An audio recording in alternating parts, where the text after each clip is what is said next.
What's going on, YouTube and football fans? It's your host, Bad Takes, with another episode of Bad Takes in Football. Excited to get into today's topics, but before I do, make sure you like, comment, subscribe. Would love to hear any sort of topics, comments that you want me to discuss. Would love to see, who's your favorite football team? Who are you most excited about to see this season? Again, to get in a little bit about what we're going to talk about today, first things first will be the five players. That's actually six, and you'll understand why in a little bit. But a couple players that I'm most curious to see this week in the first round of preseason games. I know we had the Hall of Fame game last week, but we are officially in week one of the preseason. So we're going to go ahead and go into those five players I'm most curious to see coming into those preseason games.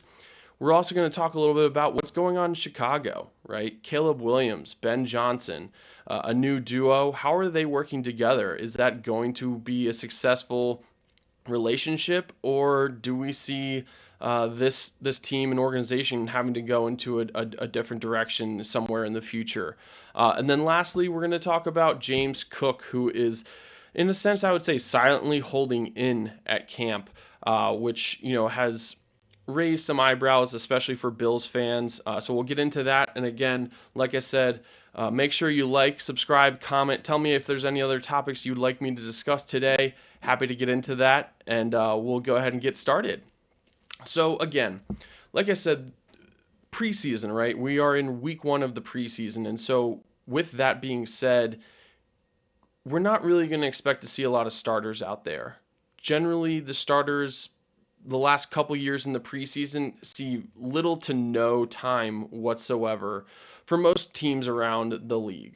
There are a few teams, I would say, that you'll see a couple starters maybe in the third game, just to be able to get a little bit of I would say, a dry run or a dress rehearsal for the regular season.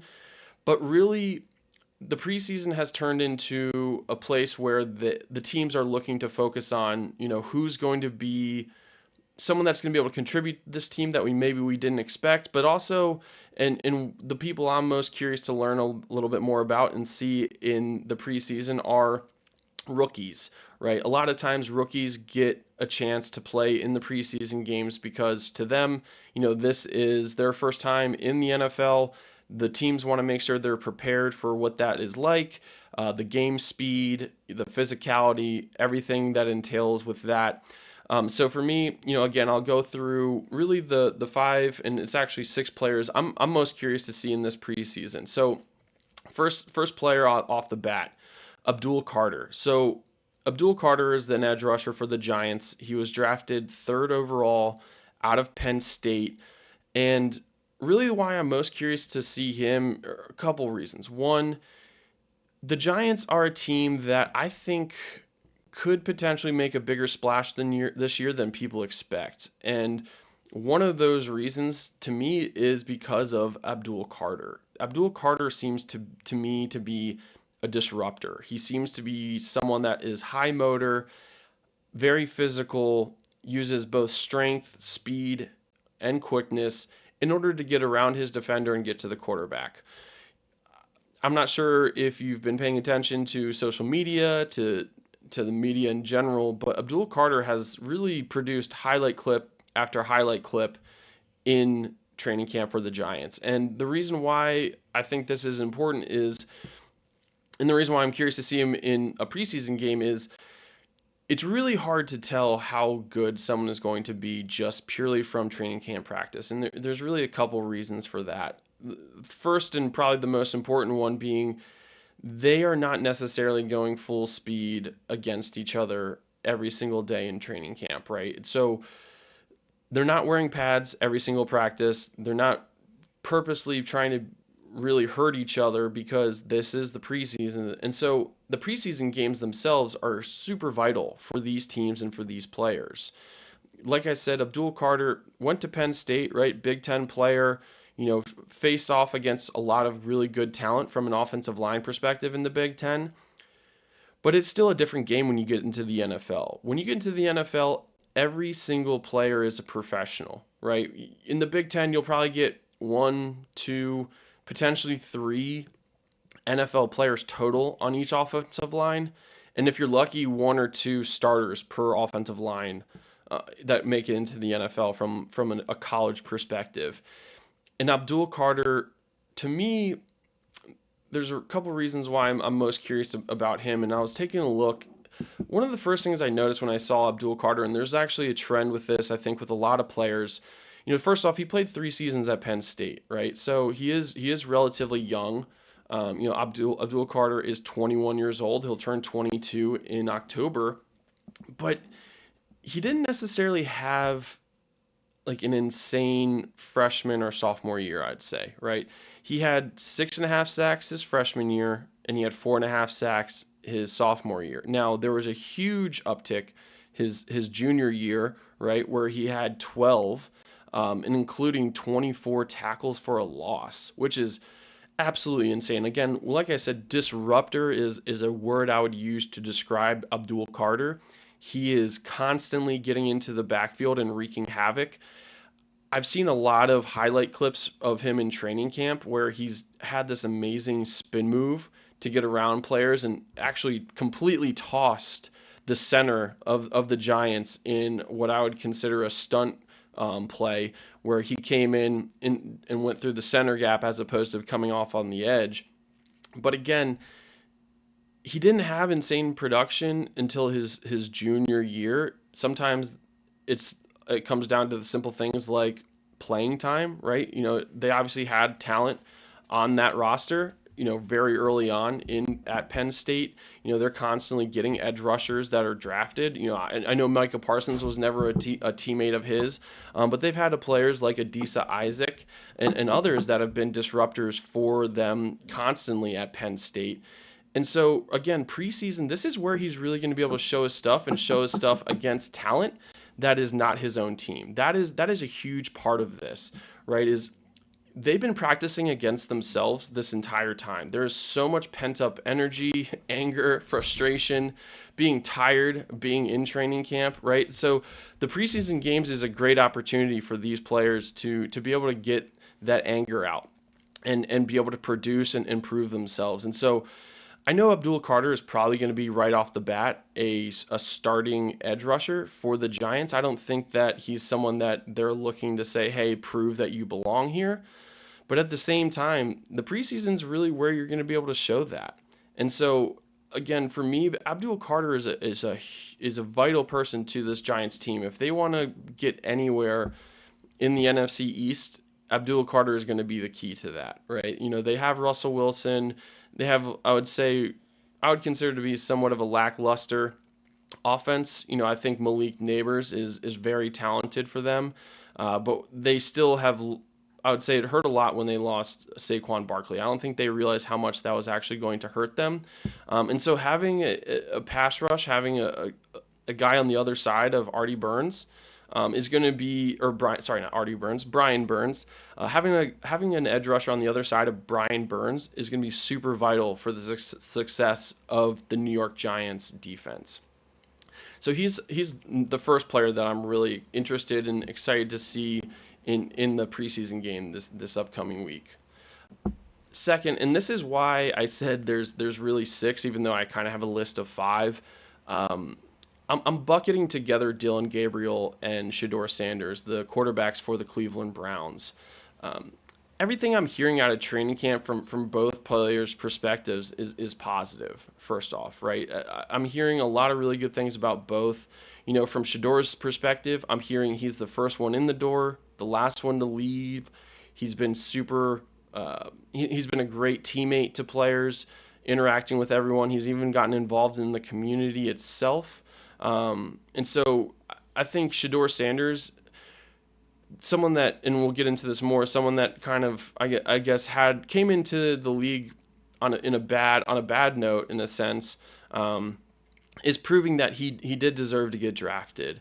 And like I said, Dillon Gabriel, what I've heard from him is, and this could be seen as a slight from some people, but I've heard that he is an elite quarterback from the shoulders up. And so really what that means is mentally, he's extremely smart. He knows the game.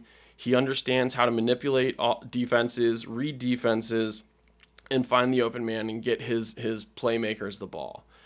And so for me, Dillon Gabriel is also another player I'm really interested to see, because let's think about this and put things into context real fast. So first things first, Joe Flacco will be the starter week 1 for the Cleveland Browns.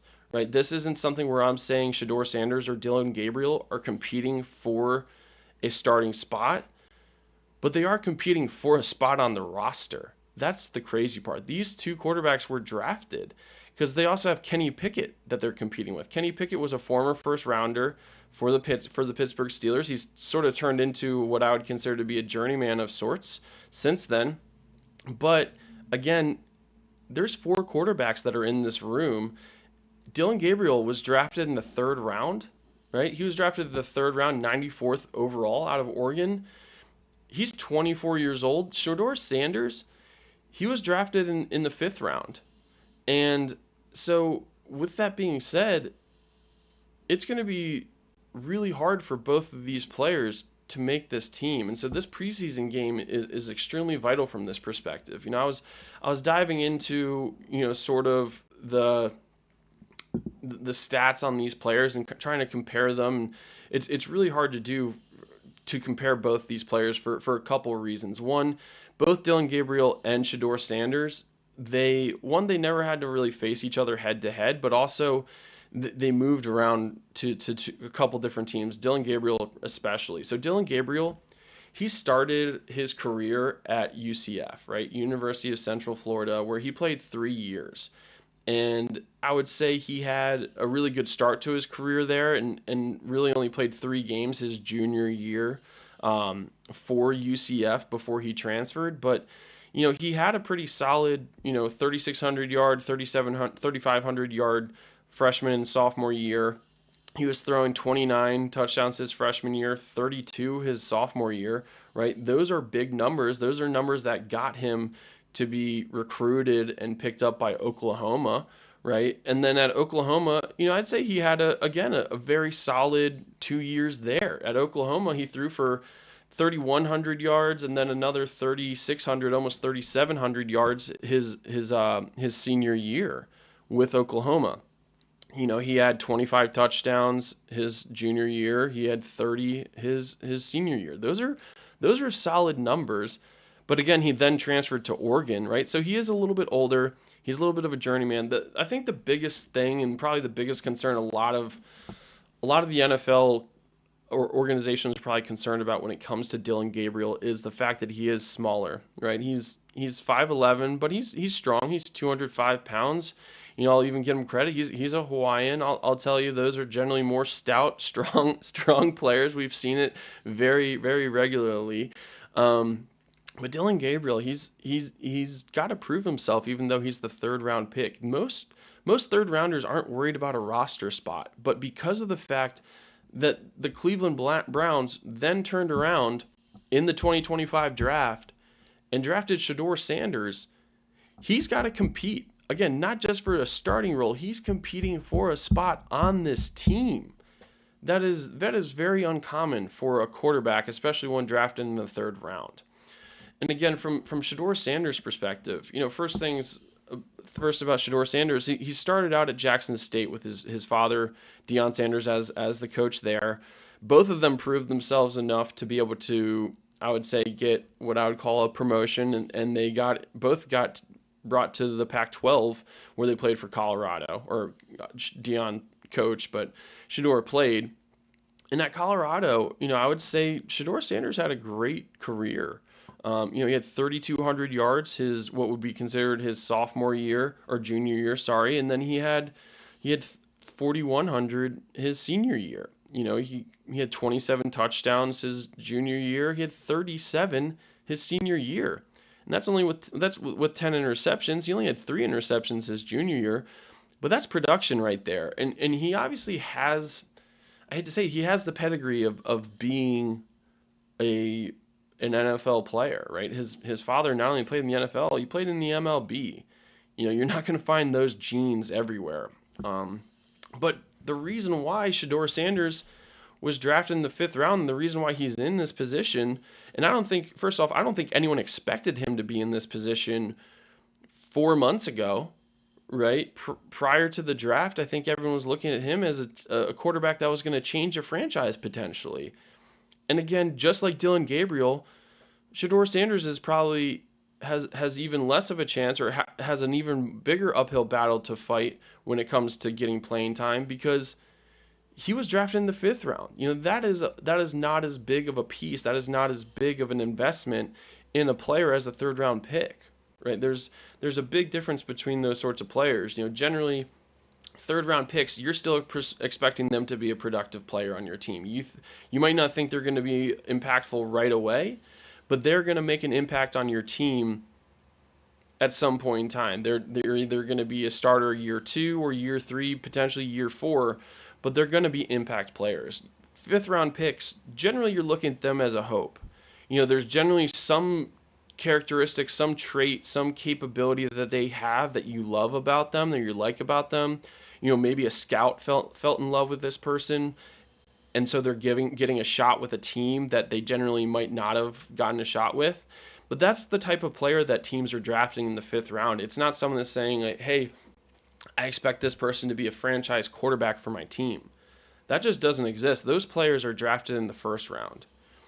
And so for me, Dylan Gabriel and Shedeur Sanders are probably, I have Abdul Carter, the first player I mentioned, but they're probably the two players I'm most curious to see in this week 1 of the preseason, because if I'm the Cleveland Browns, I'm not starting Joe Flacco, right? He's older anyway, and he's a proven veteran. He knows what he's doing in the NFL. He can get up off the couch and be the same player he would be if he played in 3 full-time preseason games. That's just the type of guy he is. I would put Kenny Pickett in for maybe 2 drives. Maybe 2 drives. That's just to give him a shot, give him a look. But the rest of this game, I would give it to Dylan Gabriel and Shedeur Sanders. I would say, hey, Dylan, you got the first half. Shedeur, you got the second half. And then I would switch it in the second preseason. So Shedeur gets the first half, Dylan Gabriel gets the second half. But I would have these guys taking the majority of the snaps. Not only do they need it just to get more acclimated to the NFL and get more exposure to what it's like to play against an NFL defense, get acclimated with their offensive weapons as well, their offensive line and everything like that, but they have to compete for this spot. Dylan Gabriel and Shedeur Sanders have to compete for the third quarterback spot. I would find it really hard to believe the Cleveland Browns are going to keep 4 quarterbacks. And there's a couple reasons for that, mostly just being roster spots, right? If you cut Dylan Gabriel or Shedeur Sanders, I guarantee you they would get picked up in waivers. And so they can't take the risk of putting them on their practice squad. Maybe Dylan Gabriel, but Shedeur Sanders, someone's going to take a shot at him. I'm confident in that. But again, it's going to be extremely vital for them to get this time, because this is where they're going to be able to prove who is the right player for this situation. And it's kind of funny. I was looking, ESPN created like a Cleveland tracker, and I was taking a look at the numbers, and Flacco was 54 for 92 for 3 touchdowns. They weren't doing yardage on this necessarily because people aren't playing. They're not playing where wide receivers or tight ends or running backs are getting tackled, right? Like they run through the play and ends up running to the end zone for the most part. Shedeur Sanders was 49 for 70 with 6 touchdowns. Dylan Gabriel 62 for 113 for 4 touchdowns, but he's had 2 interceptions. And then Kenny Pickett 23 for 34, 3 touchdowns, 1 interception.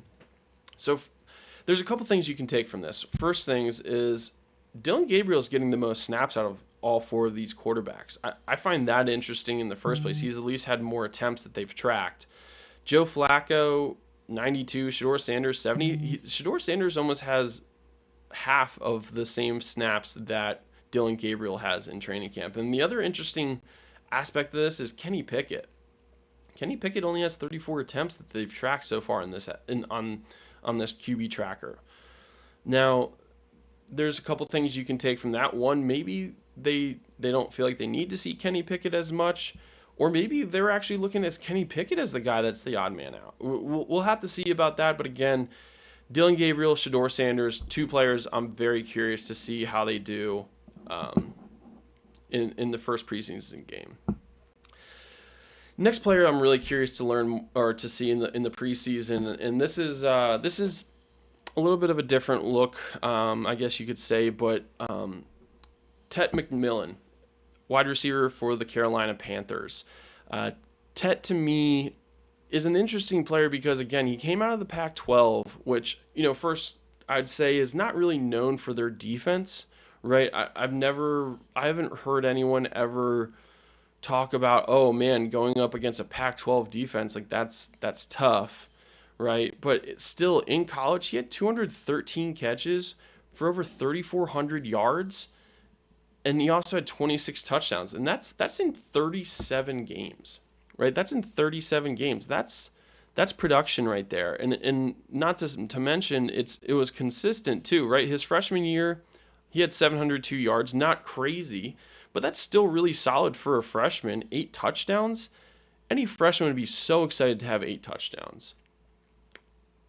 His sophomore year, he essentially doubled his stats from a receiving perspective. He had 1,400 yards as a sophomore at Arizona.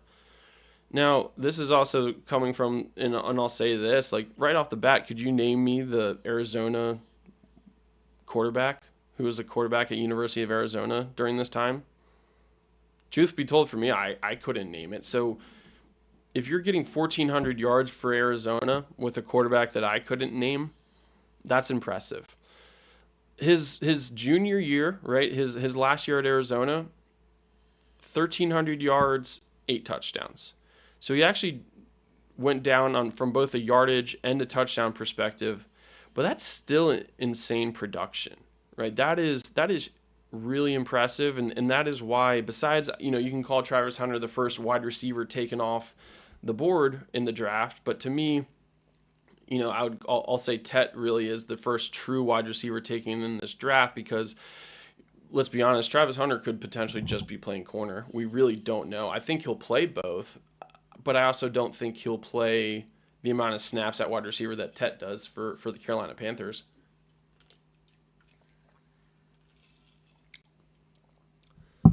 But going into this a little bit more and why I'm curious to learn more about him and see how he produces is, Carolina is sort of at a crossroads right now. In my opinion, Bryce Young needs a bona fide wide receiver one in order to make sure to prove that to see first off, is Bryce Young worth keeping as your starting quarterback, but also this is a way to really progress this team out of what I would consider a slump ever since Cam Newton really left in his prime, right? After that 2015 season for the Panthers, they really haven't had much success since then. And a big aspect of that is the fact that they've sort of been lacking in offensive weapons. Really, ever since Steve Smith, they really haven't had a bona fide wide receiver one. And I'll say this first off. I'm a huge Adam Thielen fan. I think Adam Thielen is a great wide receiver. I live here in Charlotte, right? And I hear people talk about Adam Thielen and the fact that he isn't worth what they gave him, and he doesn't have the explosiveness or the speed or the size that you need to be a wide receiver one. And I think we're at a point now, especially in his career, where he knows he's not the wide receiver one. Last year they tried to solve that issue and they got Xavier Legette out of South Carolina, drafted him very early on in order to find a wide receiver one. I think he's proven that he's not quite that type of player. I think he's a great receiver, and I think he's the type of receiver that Bryce Young needs. I hate to say this, but to me, Bryce Young needs big receivers. And I'm not saying this just because, it's like a stereotype, but I've been to a couple Carolina Panthers games, and one of the first things I noticed, and I had the luxury of sitting pretty up close. One of the things I noticed when I was looking at the game, the Panthers are playing the Saints. Bryce Young could hardly see over the offensive and defensive line. Bryce Young had to find little pockets, little holes. He had to roll out in order to be able to see his receivers down the field. That's really hard to look over someone and see Adam Thielen. Right, they got Xavier Legette and he's like 6'1", 6'2". He's a little bit bigger, but still not the easiest target to see all the time for Bryce Young. Ted's like 6'5". He's 6'5", 212 pounds. That is a huge bodied receiver that Bryce Young should be able to see anywhere on this field. Anywhere, right? And so he's going to be a vital weapon for Bryce Young and these Panthers moving forward. And so it's really important to see what this looks like in the preseason. I don't think Tet is going to get a lot of snaps similar to compared to that of a Shedeur Sanders or Dylan Gabriel in the preseason. I think Tet will be much more of that 1 to 2 series, the first game, maybe a couple more the second and third preseason game, but I think they know what they've gotten out of Tet. Everything I've seen from local news and really the national media in general from a perspective of looking at Tet is he's everything they've wanted and are looking for in camp. He's making huge plays, contested catches over cornerbacks. He's proven his hands, he's proven his speed, he's proven his route running. Something that he's really coming up against for the first time that I think is unique, and I think he's seen it as a challenge, and I think this will help him grow, is he's experiencing press coverage really for the first time. I don't think he ever had to experience that in the Pac-12, and he's going up against players like J.C. Horn in practice every single day, who's a big cornerback. J.C. Horn is not small, and so Tet has to face press coverage every single day in practice. I'm curious to see what that looks like in the preseason game. What is he able to get out of these preseason games in order to be ready for the regular season? Because Tet is going to be needed for the Panthers to be successful right away, right? The other interesting aspect of this is the fact that the Panthers actually play the Browns in the first preseason game. So on August 8th at 7 p.m. on NFL Network, you can actually watch 3 of the players that I've mentioned already in this podcast. So highly recommend you tuning in for that one. Again, I think Tet is going to be a great addition for the Panthers. I think he's extremely crucial for their success. And so, I want to see how he does against, live competition. Again, a lot of times in these preseason practices, you don't get fully tackled. You're not seeing the full physicality, and so people are like, oh, he scored a 60-yard touchdown. Really, it was a 20-yard catch, and he would have gotten tackled, but the guy just tapped him, and Tet continued to run. That's generally the case, but again, I think it's going to be really interesting to see how Tet does. The fourth player I'm most curious to see, and I want to see how he does in preseason, because I think he's going to be a crucial part of this team, is TreVeyon Henderson, the running back for the New England Patriots. A couple reasons why I'm really curious to see TreVeyon Henderson. First things is, he was a second-round pick out of Ohio State, and he was a really highly touted recruit. I remember him when he was coming out of high school. They were looking at him as the number one back, like the next Ezekiel Elliott at Ohio State. And he constantly had competition in his room to the point where he kind of lost a lot of touches that I think he really deserved, but because Ohio State was so good, he just didn't even get those touches. I'll use Quinshon Judkins as an example. Quinshon Judkins transferred to Ohio State for his last year in college from Ole Miss, where he was a great running back at Ole Miss. He led the SEC in running, and then joined TreVeyon Henderson in the backfield for Ohio State. So, the reason why I'm most curious to see is because last year the Patriots paid Ramondre Stevenson. Ramondre Stevenson got a solid contract. I believe it was like a $44 million contract from the New England Patriots, and he started to struggle last year. He actually lost some of the touches he would normally get. He started to have to share his touches in the backfield, and I think that's why the Patriots decided to draft TreVeyon Henderson in the second round, is because they're not 100% sure that investment with Ramondre Stevenson was the right decision. He had an off year last year, and when you look at TreVeyon Henderson, This guy, he had solid years for the most part in college. His last year, 2024, he had over 1,000 yards and he had 10 touchdowns. He, from a receiving perspective, had almost 300 receiving yards and another touchdown. And again, this is when he's sharing the backfield with another running back that got drafted in the second round as well to the Cleveland Browns.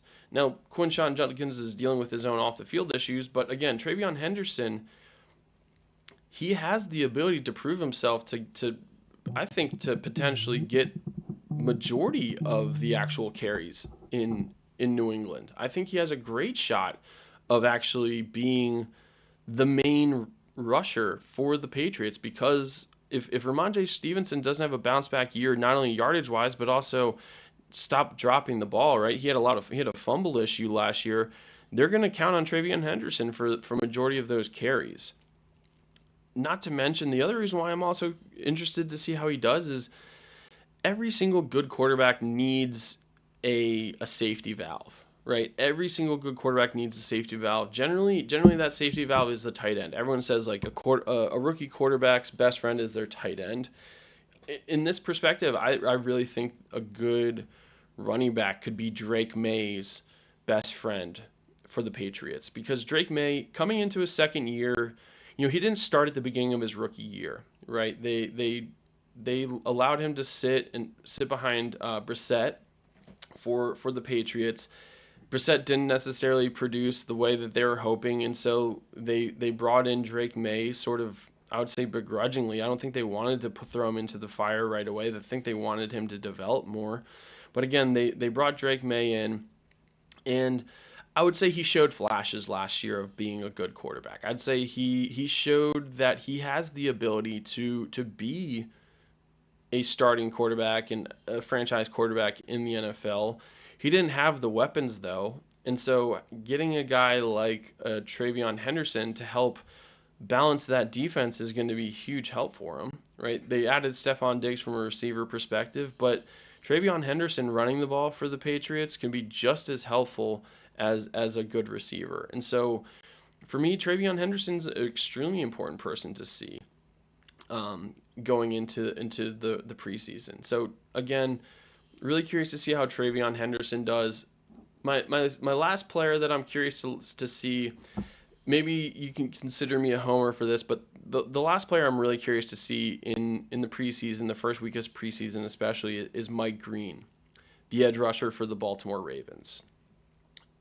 Mike Green was considered to be like a first round talent out of college, but because of some off the field issues, and I'll talk about that a little bit, but Mike Green fell to the second round, and not just to the second round, he fell late into the second round, but he led the NCAA in sacks last year with 14 sacks, right? Just to kind of remind you, when I talked about Abdul Carter, who was drafted third overall, again, he played for Penn State, he had 12 sacks, right?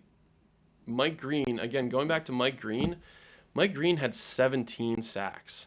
He had 23 tackles for a loss, which is very close to what Abdul Carter had, which was 24. Those are, like, he led the conference, right? Abdul Carter led the Big Ten in tackles for a loss. Mike Green did too, again at Marshall, but Mike Green had 23 tackles for a loss and 17 sacks. That is, I don't care where you're playing, those are astronomical numbers. He started out his career at Virginia, right? And he only played 1 year at Virginia before he was involved in and was accused of sexual assault in college at UVA. Now, to talk about this a little bit further, there was never any formal charges against him. He was investigated, but there was never charges brought against him. And so they looked into it, but they never found anything that actually proved he did anything around sexual assault. But UVA did dismiss him not only from the program but from the university because of this. And so he went over to Marshall, a smaller organization, smaller conference, right? The Sun Belt Conference, Marshall being in West Virginia. And he played 2 years there, his freshman year and his sophomore year. His freshman year, he had 4.5 sacks, nothing exciting. But then again, last year he had 17 sacks. And one thing I will say about this, and I think it's important to talk about, is you're probably saying, well, bad takes. Like, it was at Marshall. He was probably playing against lesser competition, so it was easier for him to get sacks. Yeah, there is that. But the other important aspect of this is he was also doing this against teams like Ohio State. Josh Simmons, who was drafted by the Chiefs in the first round. He had a patella tendon injury, so probably would have been drafted even sooner. But Josh Simmons, a first round tackle, he got smoked by Mike Green in college. Mike Green, I think, had 1.5, maybe he got 2 full sacks against Ohio State, and that was a national championship caliber team. That was a national championship team, and Mike Green was dominating them. The only time that I can really the only example I could really compare this to would be that of Khalil Mack. Khalil Mack played for Buffalo, and when he played against Ohio State, he had 3 sacks, and so like everyone's like, oh, like he played at Buffalo, like he probably played against easy competition. Well, again, he had 3 sacks against Oklahoma. No one knew who Khalil Mack was until that game, and when he had 3 sacks, everyone was like, oh, this guy is a bona fide first round pick. There's no doubt in my mind, and he did prove himself in there, and so for that reason, again, I think Mike Green has the ability to be successful in the NFL. He had a very successful Senior Bowl. He went up against, there's a viral clip of Mike Green from the Senior Bowl where he went up against his name's escaping me, I apologize, but he went up against the first round pick for the Washington Commanders, another tackle, and Mike Green absolutely manhandled him. It's the only way I could really explain it. He bull rushed right through that tackle for in a drill, right? This wasn't live, but this was in a drill, and everyone left that camp going, "Who is Mike Green, and how have we not seen this guy more?" And so for me, that's a huge part of this. And again, the other reasons why I'm curious to see how he does in the preseason is, again, he's been doing well in training camp, but again, once the pads come on, that's when you can really tell how good someone is going to be. I think it's important for Mike Green to get this experience against another team so that he can really see how he actually compares to these other edge rushers, right? The Ravens have a solid edge rush already. You have Kyle Van Noy, who had 12 sacks last year. You have Odafe Owe, who had 10 sacks last year, right? So you already have some solid guys ahead of him, but Mike Green has the ability to prove himself. When I look at Mike Green, the thing I'm most curious to see and what I'm most excited about when it comes to him is the fact that, like, when I look at him, I look at a running back running through gaps and finding holes in order to get to the quarterback or get to the running back, right? He shifts and he moves. He's so quick and he's so strong that he can get through these gaps and get to a quarterback or the running back so quickly. And I think being able to show that at the NFL level is going to be crucial for him and for the Ravens. If they can find another edge rusher to help, especially in the playoffs against these good offensive lines that the Kansas City Chiefs and the Buffalo Bills have, he needs to be able to show that, and I think this preseason game is a great way for him to really prove that. So again, Mike Green would definitely be a player I'm excited to see, right? So that's really the 6 players, right? To kind of recap those players again, it's Abdul Carter, the edge rusher for the Giants. It's Dylan Gabriel and Shedeur Sanders, the quarterbacks for the Cleveland Browns. It's Tet McMillan, the wide receiver for the Carolina Panthers. TreVeyon Henderson, running back for New England Patriots, and then finally Mike Green, edge for the Ravens. Right. So those are the players I'm most curious to see week 1 of the training camp, or preseason, I should say. Most curious to see preseason week 1, because to me, this is the time for them to really prove themselves and earn playing time, and for some of them just earn a roster spot.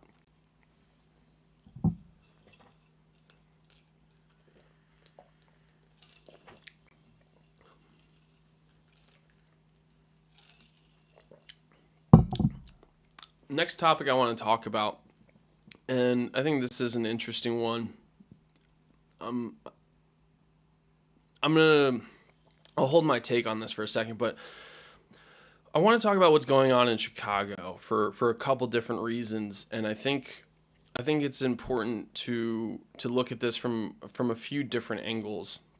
So first things first, when I'm talking about what's going on in Chicago, what I'm specifically talking about is what does the progression and the growth of Caleb Williams look like, and what does the relationship between Caleb Williams and Ben Johnson look like moving forward? Because the media has done a lot to show that it isn't just sunshine and rainbows right now in Chicago, right? Everything from a report perspective I'm seeing is he's messing up play calls, there's pre-snap penalties, there's misalignments. He's been frustrated, as recently as today, even Ben Johnson acknowledged the fact that Caleb Williams has lost a little bit of confidence. And because of that, there was a time early in training camp where Ben Johnson was so frustrated with Caleb Williams that he actually took the first team off the field. He was like, all right, first team off. Like, I don't want to see this. Like, there was just too many misalignments. He wasn't getting the play calls right. And so Ben Johnson was like, all right, second team, come in. Like, I've seen enough from the first team. You guys shouldn't be here. And so it's extremely vital for Caleb Williams to have a productive preseason game. Like I said, generally you don't see starters play in the preseason. I expect to see Caleb Williams playing in the Bears uniform in preseason game 1. That's how much turmoil I think is going on in Chicago. I think Ben Johnson would be the first to tell you that he wants to see what Caleb Williams looks like in a preseason game. Ben Johnson didn't ask for Caleb Williams. Ben Johnson didn't draft Caleb Williams. He has a specific style, right? He was the offensive coordinator for the Detroit Lions. They had an amazing offense last year with Jared Goff. Jared Goff is a great quarterback. Was another first round pick in the NFL draft. But Caleb Williams is definitely more highly touted coming out of college, right? Jared Goff, I think, was a late bloomer in a sense where people didn't really talk about him all the time until really up until the draft for him. But Caleb Williams was sort of thrown to the first pick of the draft the year before he was even drafted. Everyone was looking at him kind of like the way they're looking at Archie Manning right now. Everyone's like, "Oh yeah, Cam Ward's great, but wait till next year. Wait till the next year's quarterbacks come out." That's what it was like when Caleb Williams and Jaden Daniels were in the draft, right? Caleb Williams, first off, to go into this a little bit, like what his last year looked like. What I'll say is like he had, I would say, a solid rookie year. Wasn't extremely impressive, but it definitely wasn't something where I'd say like, oh, this guy's a bust. He had over 3,500 yards, he had 20 touchdowns and 6 interceptions. His QBR was not good. His QBR, he was near last from like a starter's perspective. It was a 46.7 last year. So you're gonna need to see an improvement from that perspective, right? If you look at his completion percentage, 62.5% completion percentage, that's not terrible numbers, but it still needs to improve, right? Your top caliber quarterbacks are it's 65% and above, right? So 2/3 of your passes, right? That's what, if you want to be considered a top quarterback, like that's number one on the list is your completion percentage. It has to rise over 65%. But also, it comes down to the fact that Ben Johnson, again, he didn't pick Caleb Williams. And so he still has to prove himself in this offense, right? Ben Johnson might be coming into this season saying, this is a prove it year for Caleb Williams. This happens to a lot of players.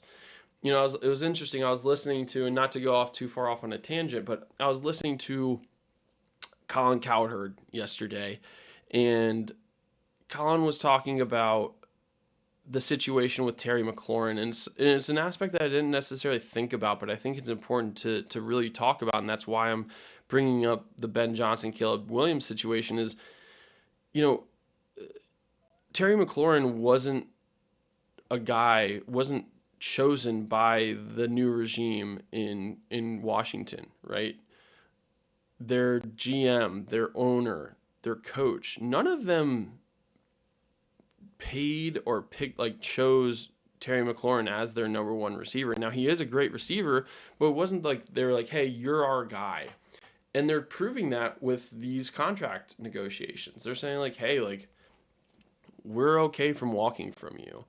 And I think Caleb Williams is going to find himself in a similar situation, right? This happens pretty often with these high draft picks where they get on teams that aren't successful, right? Like, I think a good example of this would be the Jets. The Jaguars are constantly in this carousel, as are the Browns.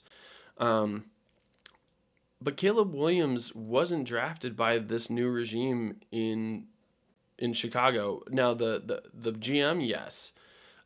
I don't think the GM somehow got an extension. I don't understand that part. That's a whole nother conversation. But Ben Johnson didn't ask for Caleb Williams, and that means a lot more to a coach and to a team than you would actually think. And so again, I do expect to see Caleb Williams playing in the preseason. I am concerned about what I'm hearing out of training camp. I saw a clip yesterday, and again, it's just a clip, right? Take it with a grain of salt when you hear people talk about this, including myself. It is obviously a show, so you got to get into it a little bit. But they were showing a clip of Caleb Williams, and he was just passing. He was throwing the ball, and he was trying to hit this net, and the net has different pockets.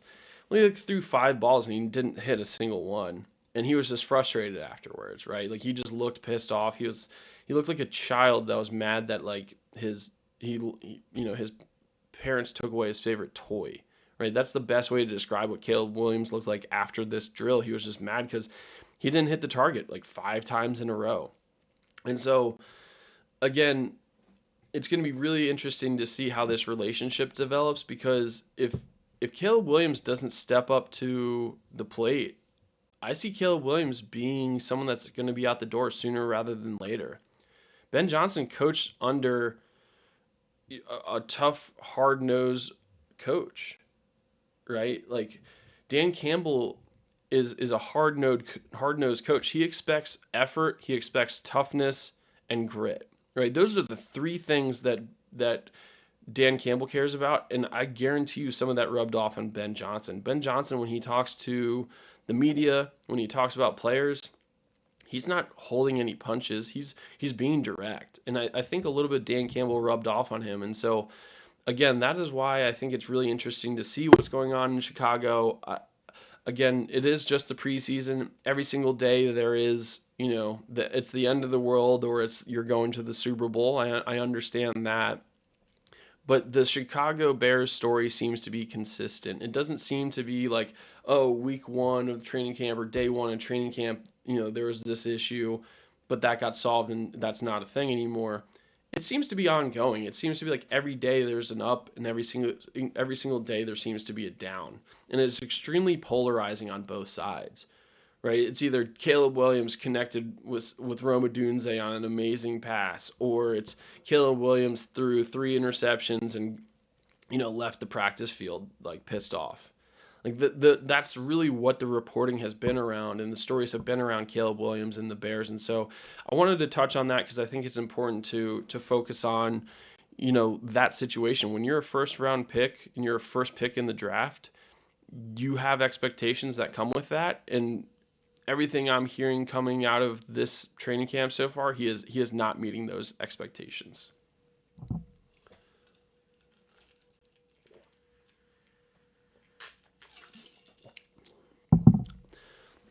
The last topic I really wanted to discuss today is sort of I would say it's a story that's kind of going under the radar, and it's James Cook is holding in at camp for the Buffalo Bills. And what I mean by it's sort of flying under the radar, I remember hearing about the potential of this early in the summer, right? I'm talking June, even late May.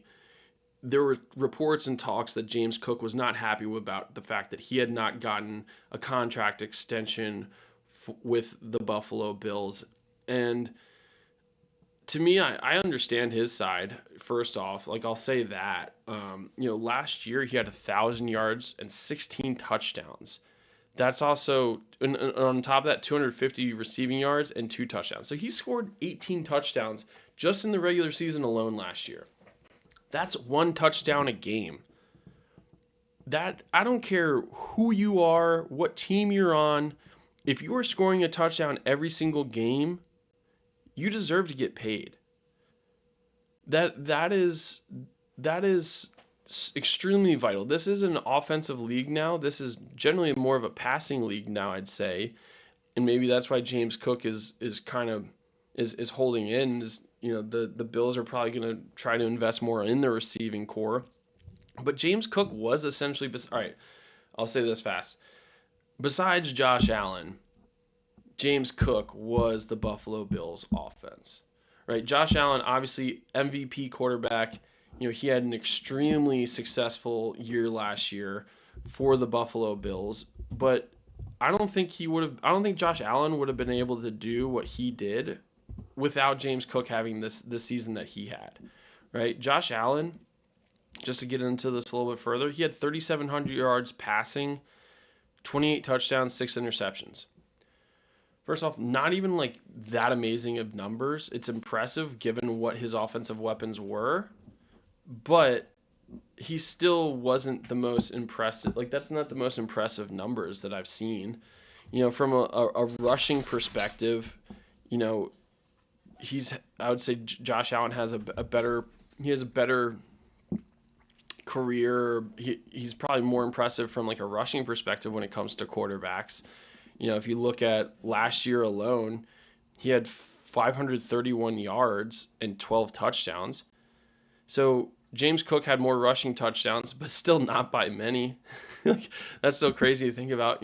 Again, James Cook had 16.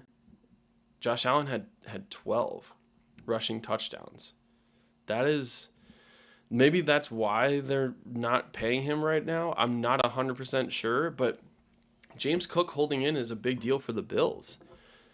The Bills don't have the ability to not have James Cook available week 1, in my opinion. The Buffalo Bills are a Super Bowl caliber team, and you need all hands on deck to be a Super Bowl caliber team. You do not want the distractions in the preseason. You do not want the distractions in training camp.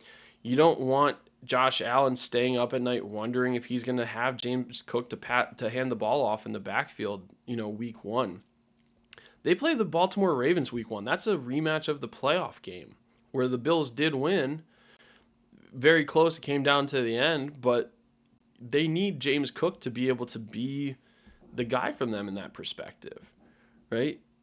You can't just sit around and hope that every single